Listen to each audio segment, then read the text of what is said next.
Now, Chief Meteorologist Scott Dorval with your precision forecast.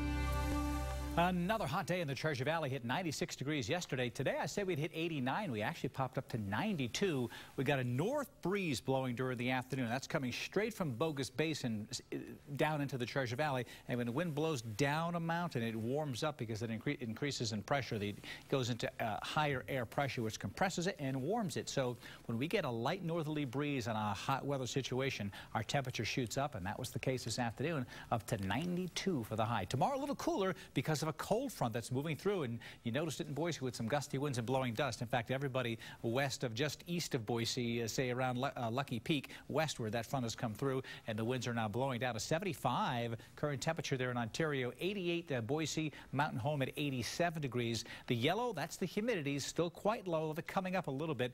Very dry conditions in the Mountain Home area. Look at these winds still near Ontario at 30 miles an hour. Some higher gusts, 24 in Caldwell, 15 in Boise. We had gusts of 25.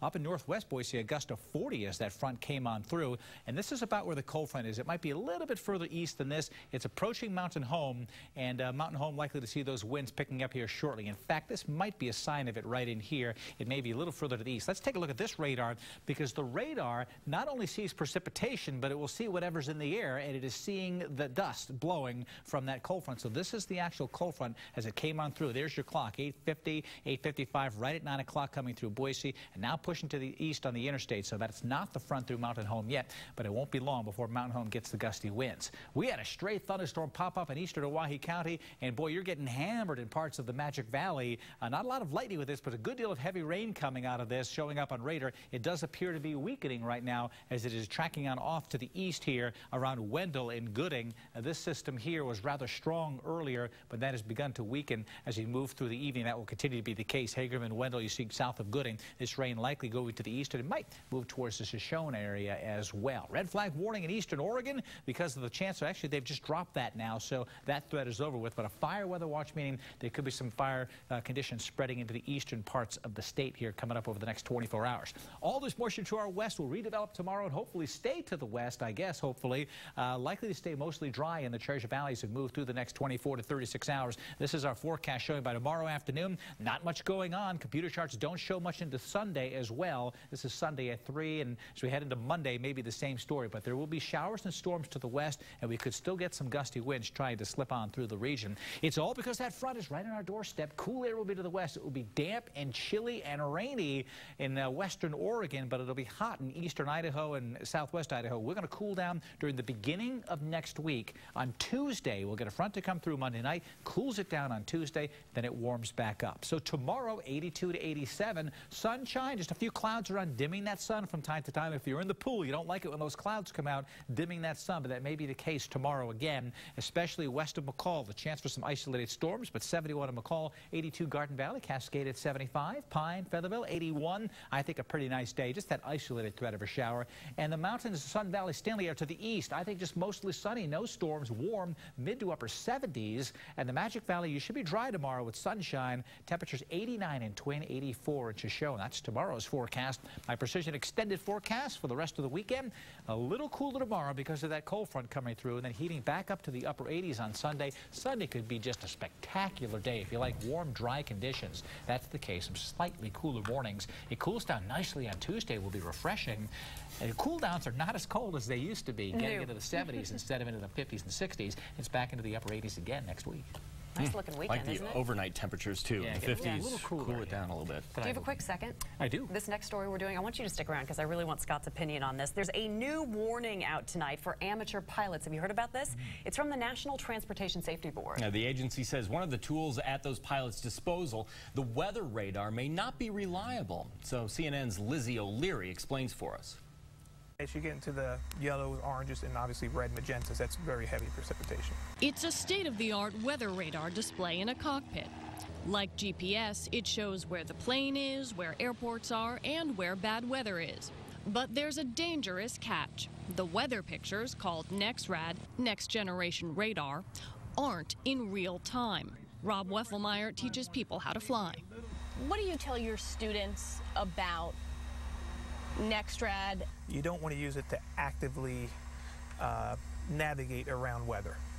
So Yeah, they have to be very aware that that is old information.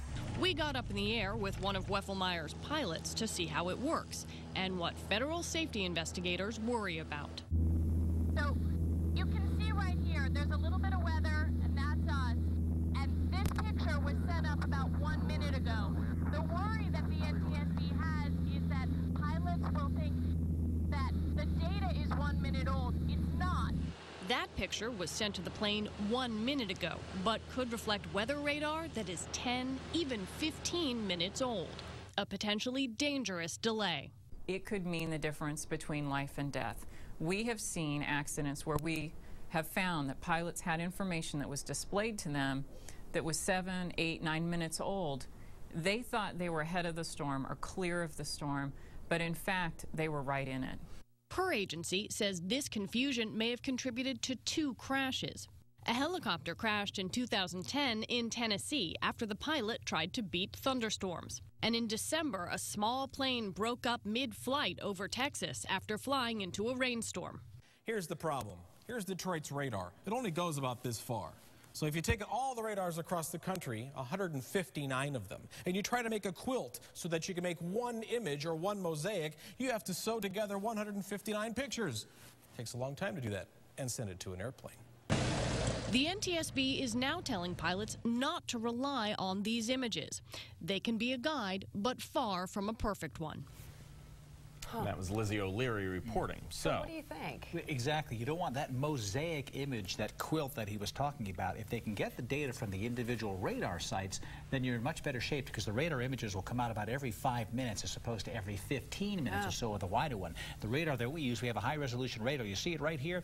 What would really help is, notice up in the right-hand corner of this cursor, this is the timestamp information. So the data, it shows exactly. It's tough for me to read this right here, but it tells me how old this information is, and I've been watching it all night. And as is typical, it's never more than 5 minutes old. If they would have a time stamp on their data, they would know how old it was. For instance, if they got an image that was 15 minutes old, they know that they really can't rely on it. Would that be useful anyhow? It would definitely be useful, but then it's only as good as the information that's coming in. It's old, it's good, but it's not as good as 5 minutes old. That's a really interesting report. Have to be very careful. What is important to note that this warning is only for private planes, not for airlines. Yeah, when you're flying on a commercial airliner, flight crews have very sophisticated radar. Yeah. Well, that sounds like it's really good. So obviously they can keep an eye on the weather. So don't freak out as you're going to the airport tomorrow. That's it. Coming up next on